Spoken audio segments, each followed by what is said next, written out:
Hello friends, स्वागत है आपका अपने यूट्यूब चैनल कृतिका की पाठशाला में।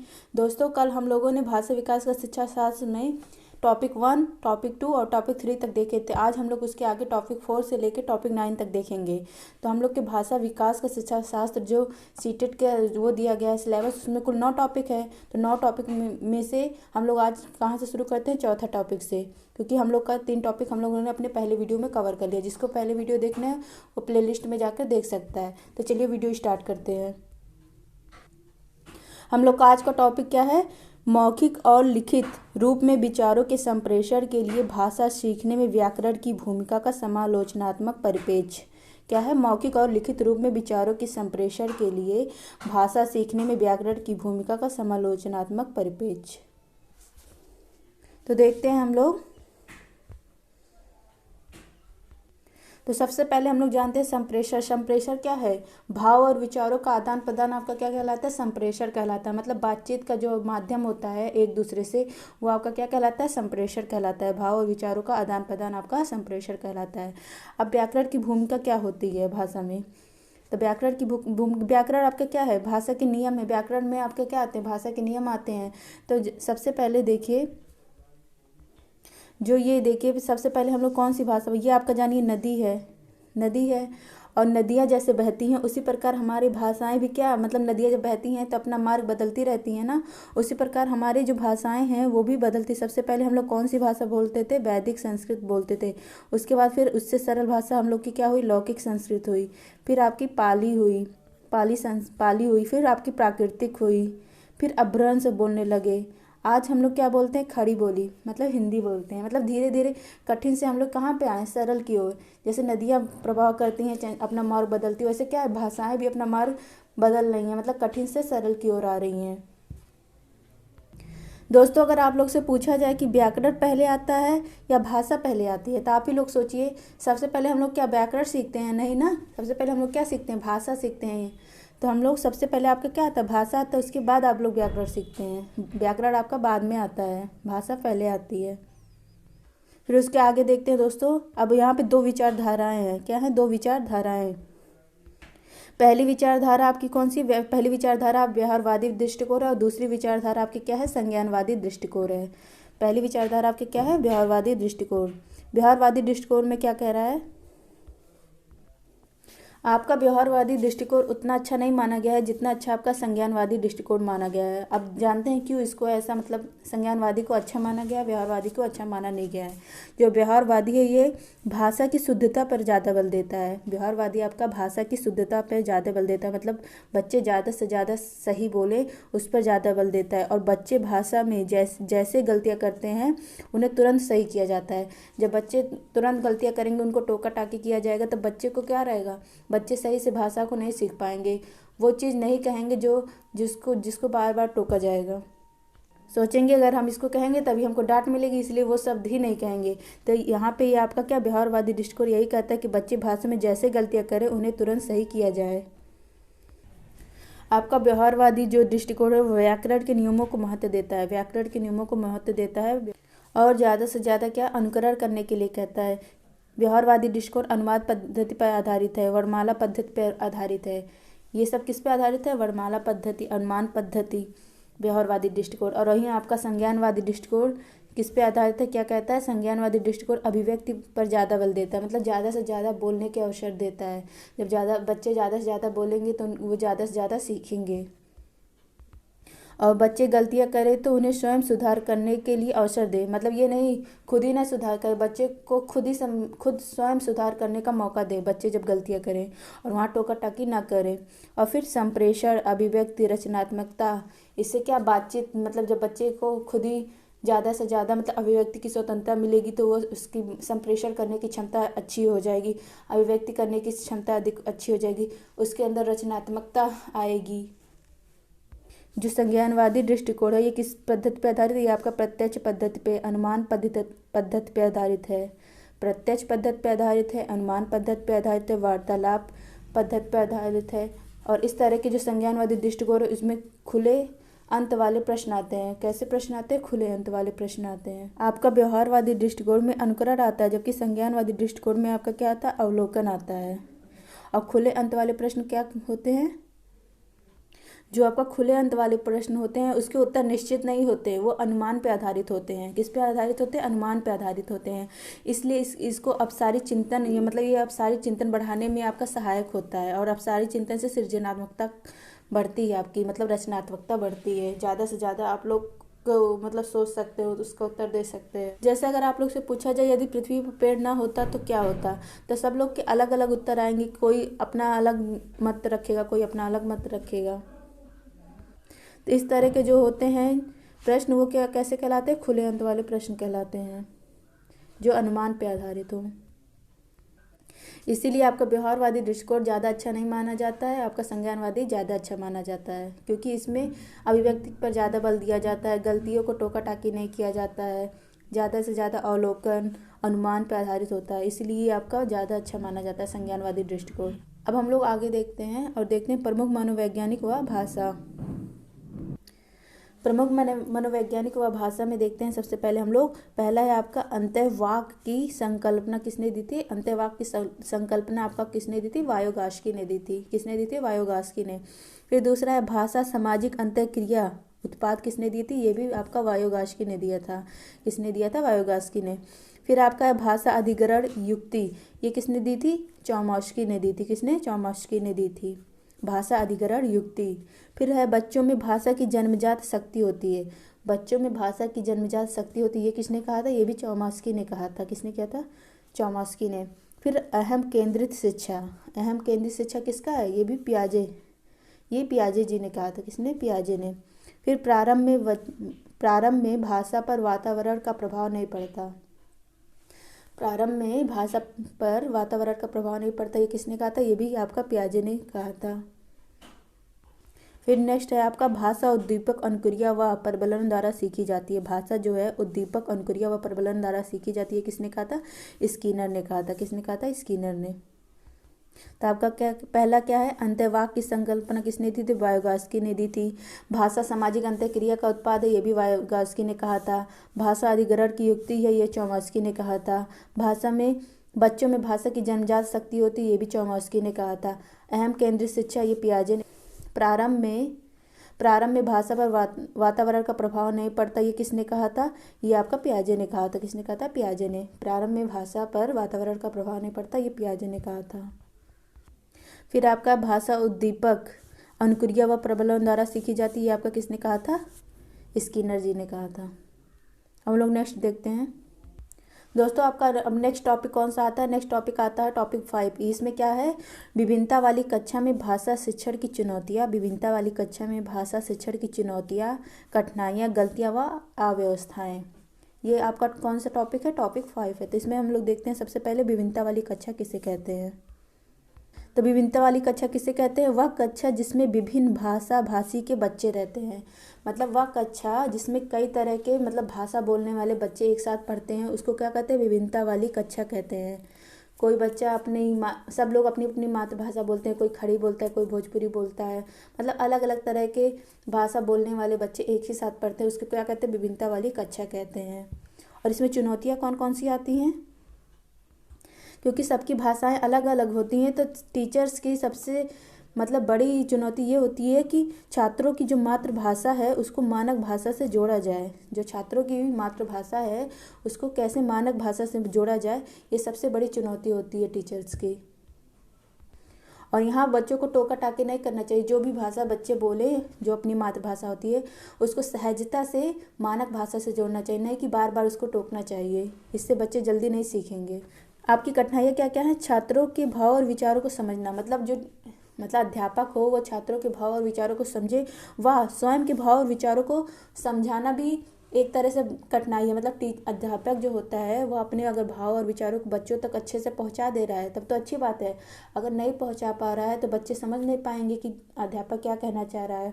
और अगर बच्चे के भाव और विचारों को अध्यापक न समझ पाए तब भी कठिनाई आती है। इसीलिए दोनों लोग को, चाहे अध्यापक हो या छात्र को अध्यापक की बात समझ में आनी चाहिए और अध्यापक को छात्र की बात समझ आनी चाहिए, मतलब उसके भाव और विचारों को समझ में आना चाहिए, तब ये कठिनाइयाँ क्या होगी? दूर हो जाएंगी। अब इन सब कठिनाइयों, चुनौतियों को, गलतियों को कैसे हम लोग दूर करें? कैसे इसको दूर किया जाए? तो छात्रों को मातृभाषा में अभिव्यक्ति की स्वतंत्रता दें। जो छात्र हैं उनको मातृभाषा में अभिव्यक्ति की स्वतंत्रता दें, मतलब ज़्यादा से ज़्यादा उनको मातृभाषा में बोलने के अवसर दें। ये नहीं कि टोके रोके, ये ना क्या रहे। ज़्यादा से ज़्यादा जब अभिव्यक्ति की स्वतंत्रता मिलेगी छात्रों को, तो उनकी कठिनाइयाँ, गलतियाँ सब क्या होंगी, दूर होंगी। टीचर्स उसको दूर करने की कोशिश करेगा। अभिव्यक्ति में टोका टाकी ना करे, बल्कि सहजता से मानक भाषा से जोड़े। मतलब जो अध्यापक है वो ज़्यादा टोका टाकी बच्चों को ना करे, सहजता से किस में जोड़े, मानक भाषा में जोड़े। तो ये आपका टॉपिक 5 था। क्या था? टॉपिक 5 था, जिसमें हम लोग ने पढ़ा कि विभिन्नता वाली कक्षा में भाषा शिक्षण की चुनौतियाँ, कठिनाइयाँ, गलतियाँ व व्यवसाय, मतलब इसको कैसे दूर किया जाए। बच्चों को ज़्यादा टोका टाकी ना करे, वो जिस भाषा में बोलते हैं अपनी मातृभाषा में उसको बोलने दे, और सहजता से क्या करें, मानक भाषा में जोड़ें। अब दोस्तों आपका आता है नेक्स्ट टॉपिक, टॉपिक 6। टॉपिक 6 आपका क्या है? भाषा के कौशल। भाषा के कौशल आपके कितने हैं? 4 हैं, जिसको हम लोग सुबोपली कहते हैं, मतलब सुनना, बोलना, पढ़ना और लिखना। भाषा के ये 4 कौशल हैं। अब सबसे पहले हम लोग जानते हैं कि पढ़ना से क्या अभिप्राय है। तो पढ़ना से क्या अभिप्राय है ये देखते हैं। प्रतीक चिन्हों में व्यक्त भाव व विचारों को समझना पढ़ना कौशल है। मतलब प्रतीक चिन्हों में जो भाव और विचार लिखे रहते हैं उसको समझना आपका क्या कहलाता है? पढ़ना कौशल कहलाता है। फिर है विभिन्न संदर्भों की लिखित सामग्री को पढ़कर उसके भाव और विचारों को समझना पढ़ना कौशल है। मतलब जैसे विभिन्न संदर्भ में कोई चीज़ रहता है कि बहुत लोग पढ़ लेते हैं, बस हाँ काम हो गया, ये नहीं होता। पढ़कर अगर उसका हम लोग अर्थ समझ ले रहे हैं तो वही आपका क्या कहलाता है? पढ़ना कौशल कहलाता है। मतलब कोई भी चीज़ लिखी हो उसका पढ़कर हम लोग अर्थ समझ ले तो आपका क्या कहलाता है? पढ़ना कौशल कहलाता है। अब जैसे उच्चारण मात्र पढ़ना, मतलब बस उच्चारण करना, ये आपका पढ़ना नहीं है। मतलब पढ़ के बस सुना देना, उसका अर्थ ना समझना, तो ये आपका पढ़ना नहीं कहलाएगा। तो पढ़कर उसका अर्थ समझना आपका क्या कहलाएगा? पढ़ना कौशल कहलाएगा। फिर आपका आता है पढ़ना कौशल का विकास क्यों करें। जो पढ़ना कौशल है उसका विकास क्यों करें? तो पढ़ने कौशल का विकास क्यों करें, देखते हैं। पढ़ने कौशल का विकास इसलिए जरूरी जिससे छात्र लिखित सामग्री के भाव और विचारों को समझ सके। पढ़ना कौशल का जब विकास रहेगा तभी तो छात्र लिखित सामग्री को पढ़कर उसका अर्थ समझ सकेगा और उसके भाव विचारों को जान सकेगा कि ये चीज़ क्या लिखा है। तो इसलिए आपका पढ़ने कौशल का विकास होना बहुत ज़रूरी है। अब पढ़ने कौशल का विकास कैसे करें ये देखते हैं। आप पढ़ने कौशल का विकास 2 तरीके से कर सकते हैं, एक या तो वर्णमाला पद्धति या तो अनुमान पद्धति। लेकिन आपका वर्णमाला से ज़्यादा अच्छा कौन सा होता है? अनुमान पद्धति। जो वर्णमाला पद्धति है ये आपका व्यवहारवादी दृष्टिकोण में आता है और अनुमान पद्धति आपका संज्ञानवादी दृष्टिकोण में आता है, जो हम लोगों ने आगे पढ़ा। जो आपका अक्षर पहला क्या है? आपका अक्षर ज्ञान या वर्ण पहचान। अक्षर ज्ञान में मतलब का, ख, गा, ये सब बताया। मतलब ये जो बच्चा आपका प्राइमरी में पढ़ता है, जो शुरू मतलब तुरंत आता है पढ़ने, घर के परिवेश से निकल के विद्यालय में आता है, तो क्या उसको ये काखा गागा पता होता है? नहीं पता होता है। तो मतलब इसको ये अज्ञात रहता है। तो काखा गागा आपका क्या है? अज्ञात है। तो सबसे पहले वर्णमाला पद्धति में हम लोग क्या करते हैं? काखा गागा बताते हैं। फिर उसके बाद हम लोग क्या करते हैं? 2 अक्षर वाले आमात्रिक शब्द। 2 अक्षर वाले आमात्रिक शब्द आपका जैसे कहलाता है, जैसे जल है, नल है, फल, जल है, नल है, फल है, ये सब हम लोग बताते हैं। क्योंकि आपका काखा गागा ज्ञात है तो इसको हम लोग किससे जोड़ते हैं? ज्ञात चीज़ से जोड़ते हैं। ज्ञात चीज़ आपका क्या है? जैसे बच्चे को कबूतर पता है, तो जब हम लोग कहेंगे का से कबूतर, तो बच्चा तुरंत जान जाएगा हाँ का से क्या होता है? कबूतर होता है। खा से अगर खरगोश कहेंगे तो कहेगा हाँ खा से खरगोश। मतलब पहले हम लोग क्या बता रहे हैं? अज्ञात चीज़ें बता रहे, का खा गा गा, और ज्ञात चीज़ें से क्या कर रहे हैं? जोड़ रहे हैं। का से कबूतर होता है, खा से खरगोश होता है, गा से गमला होता है, ये सब क्या है? ज्ञात है। मतलब वर्णमाला पद्धति में हम लोग अज्ञात से ज्ञात की ओर आ रहे हैं। कहाँ से आ रहे हैं? अज्ञात से ज्ञात की ओर आ रहे हैं। इसीलिए आपका पहला क्या है? अक्षर या वर्ड की पहचान करें। फिर 2 अक्षर वाले आमात्रिक शब्द। आमात्रिक शब्द में होता है जैसे जल, फल, नल, ये सब क्या है? बिना मात्रा के हैं, 2 अक्षर वाले। फिर हम लोग 3 अक्षर वाले आमात्रिक शब्द बताएंगे, जैसे कमल, ये आपका क्या है? 3 अक्षर वाले आमात्रिक शब्द है। फिर ऐसे आपका 4 अक्षर वाले, जैसे कटहल, आपका 4 अक्षर का आमात्रिक शब्द है। फिर आगे देखते हैं 2 अक्षर के मात्रिक शब्द बताएंगे। क्या बताएंगे? 2 अक्षर के आपके मात्रिक शब्द बताएंगे। 2 अक्षर के आपके मात्रिक शब्द क्या है? मात्रा वाला, जैसे 3 हो गया, ये क्या है? 3 आपका 2 अक्षर के मात्रिक शब्द है। फिर हम लोग वाक्य को बताएंगे, फिर अनुच्छेद, फिर कहानी। तो मतलब धीरे धीरे बच्चा क्या हो जाएगा? धीरे धीरे बच्चा कहानी वहानी सबको क्या करने लगेगा? पढ़ने लगेगा। मतलब इस तरह अगर हम लोग बच्चों को पढ़ाएंगे वर्णमाला पद्धति में तो धीरे धीरे बच्चा क्या करेगा, धीरे धीरे बच्चा कहानी आदि को मतलब धीरे धीरे पढ़ना शुरू कर देगा। मतलब पहले 2 अक्षर के अमात्रिक शब्द, फिर 3 अक्षर के अमात्रिक शब्द, फिर 4, फिर मात्रिक शब्द को बताएं, फिर वाक्य बताएं, फिर अनुच्छेद बताएं, फिर आप कहानी बताएं, तो धीरे धीरे बच्चा क्या करेगा, पढ़ने लगेगा। ये आपका क्या कहलाता है, ये आपका वर्णमाला पद्धति कहलाता है। फिर दूसरा आपका कौन सा आता है, दूसरा आता है आपका अनुमान पद्धति। क्या आता है, अनुमान पद्धति। अनुमान पद्धति कहता है वार्तालाप या बातचीत, मतलब बच्चों का जो परिवेश होता है उसी तरह अध्यापक को क्लास में क्या करना चाहिए, बच्चों से वार्तालाप या बातचीत करनी चाहिए। जैसे आपकी कक्षा में अगर कोई बच्चे का नाम राकेश हो तो ब्लैक बोर्ड पर जाके लिख दे कि कोई बच्चा राकेश है, या लिख दे राकेश आज 1 रोटी खाकर आया है, ब्लैक बोर्ड पे जाके लिख दे। तो किसी बच्चे को खड़ा करे कि राकेश कहाँ लिखा है, वो तुरंत जाके क्या करेगा, अपना नाम पहचान जाएगा कि राकेश यहाँ पे लिखा है, जाके बता देगा। इससे बच्चे का क्या होगा, आत्मविश्वास बढ़ेगा। और आपका एनसीईआरटी भी इसी चीज़ पर ज़्यादा फोकस करती है। एनसीईआरटी भी आपका इसी चीज़ पर, मतलब ज्ञात से अज्ञात की ओर, जो अनुमान पद्धति है आपका ये ज्ञात से अज्ञात की ओर है। या फिर आप चित्रों के माध्यम से बता सकते हैं। जैसे गिलास का चित्र है और उसके बाद आप लोगों ने वर्णमाला चार्ट लिखा और गिलास देखा, मतलब गिलास ऐसे लिखा हुआ है, और बच्चा जब वर्णमाला चार्ट देखेगा तो कहेगा अच्छा ये वही गा है जिसके जिसके जिसके माने क्या होता है, गिलास होता है। मतलब जो चीज़ें बच्चों को ज्ञात है उसके बाद अगर आप का खा गा लिखिए तो बच्चा ये मतलब तुरंत उससे क्या करेगा, तुलना करेगा, अच्छा ये वही गा है जिसके मतलब क्या होता है, गा से गिलास। तो इससे बच्चे बहुत अच्छे से समझेंगे और क्लास में क्या रहेगा, एक्साइटमेंट बना रहेगा। आप कबूतर का चित्र बना दीजिए तो कबूतर देख के कहेगा अच्छा कबूतर वाला का है ये, तो मतलब ये वही का है जिसके माने कबूतर होता है। खरगोश का चित्र बना दीजिए, मतलब जो चीज़ बच्चों को ज्ञात है उसके बाद ये वर्णमाला चार्ट बनाई लिखिए तो बच्चा उससे क्या करेगा, तुलना करेगा, और इससे उसको अक्षर ज्ञान भी हो जाएगा। तो ये आपका क्या कहलाता है, ये आपका अनुमान पद्धति कहलाता है और ये आपका वर्णमाला पद्धति कहलाता है। इसलिए अनुमान पद्धति ज़्यादा बेटर है अपेक्षाकृत आपका वर्णमाला पद्धति के।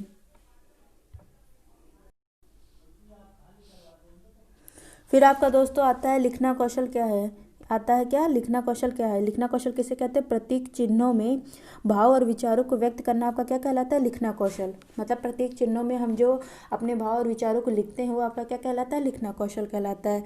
लिखना कौशल का विकास क्यों करें, जिससे छात्र अपने भाव और विचारों को प्रतीक चिन्हों में व्यक्त कर सके, इसलिए आपका लिखना कौशल बहुत आवश्यक है। इसीलिए लिखना कौशल का विकास करना जरूरी है। और कैसे करें, बच्चों को अनेक परिवेश में की कहानी सुनाएं। जो बच्चे हैं उनको अनेक परिवेश की क्या सुनाएं, कहानी सुनाएं। बच्चों को अनेक परिवेश की कहानी सुनाएं। कहानी पर चित्र बनाएं, कहानी पे चित्र बनाएं। चित्र का नाम बच्चों से पूछकर लिखें। बच्चों को कोई भी कहानी सुनाएं, उनसे उनके परिवेश से जुड़ी हुई, उस पर क्या करें, चित्रकारी करें, मतलब ब्लैक बोर्ड पे, और बच्चों से उसका चित्र का नाम बच्चों से ही पूछ के लिखे। तो इससे बच्चों को ज़्यादा से ज़्यादा समझ में आएगा और बच्चों के लिखने का विकास होगा। छात्रों को प्रेरित करें कि वे स्वयं के भाव और विचारों को व्यक्त करें। छात्रों को प्रेरित किया जाए कि वो स्वयं के भाव और विचारों को क्या करें, व्यक्त करें।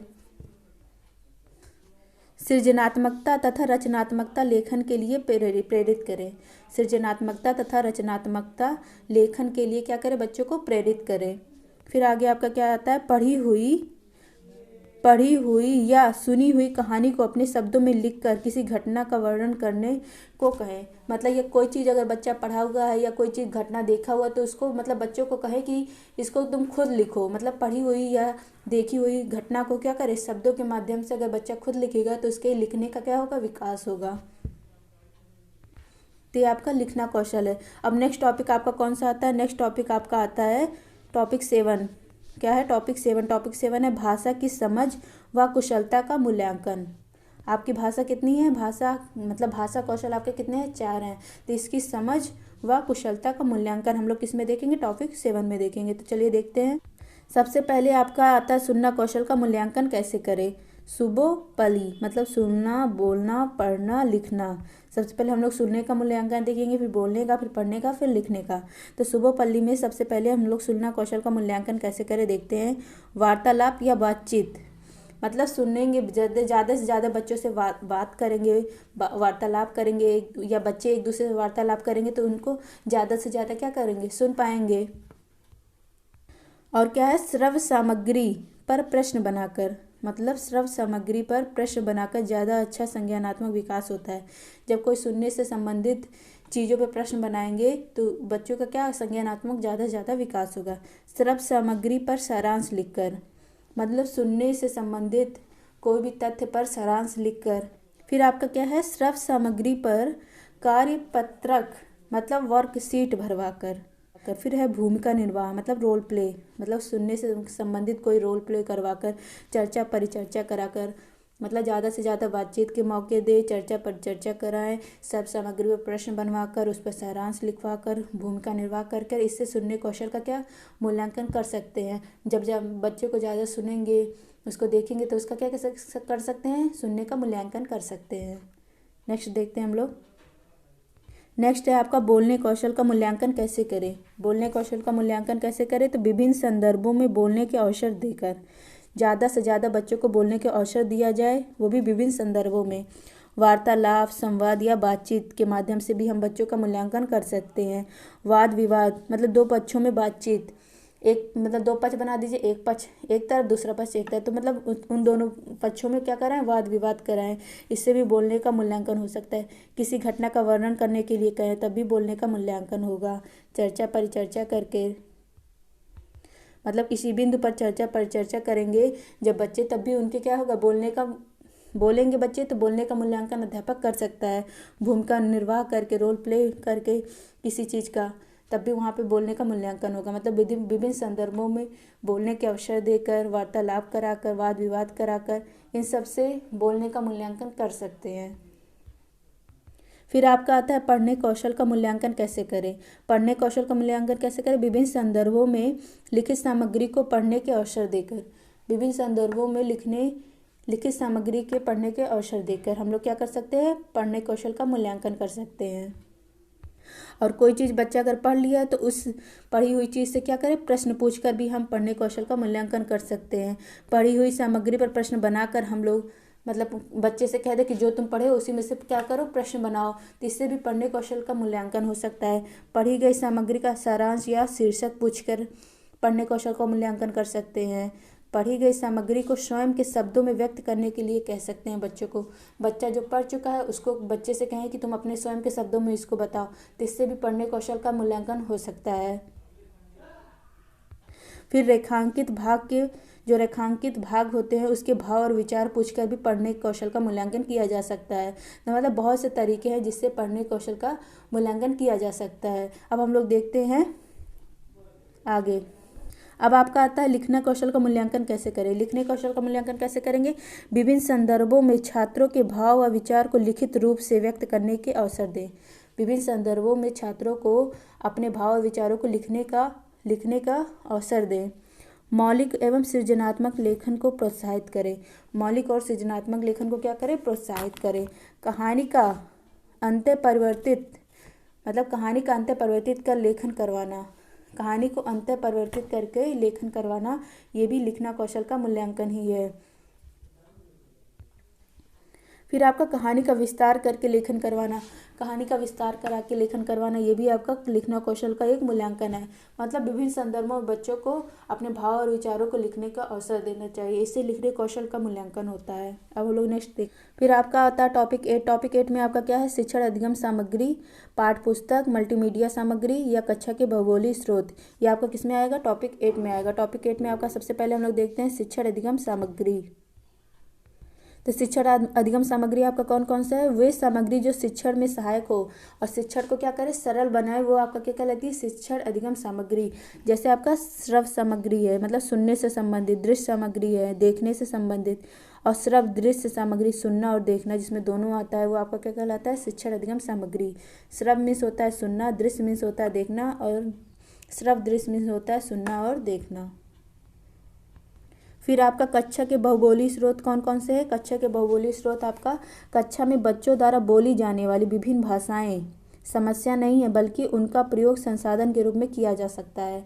जो कक्षा में बच्चे अलग अलग भाषाएं बोलती हैं, अपनी मातृभाषाएं बोलते हैं, वो सब समस्याएं नहीं है, बल्कि उनका प्रयोग हम लोग संसाधन के रूप में कर सकते हैं। तो ये सब क्या है, कक्षा के बहुबोली स्रोत हैं, मतलब उनकी अलग अलग भाषाएं कक्षा के बहुबोली स्रोत हैं। अब आपका आता है टॉपिक 9। टॉपिक 9 में आपका क्या है, उपचारात्मक शिक्षण। उपचारात्मक शिक्षण किसे कहते हैं, कमियों के कारणों को दूर करने के लिए हम लोग क्या करते हैं, उपचारात्मक शिक्षण करते हैं।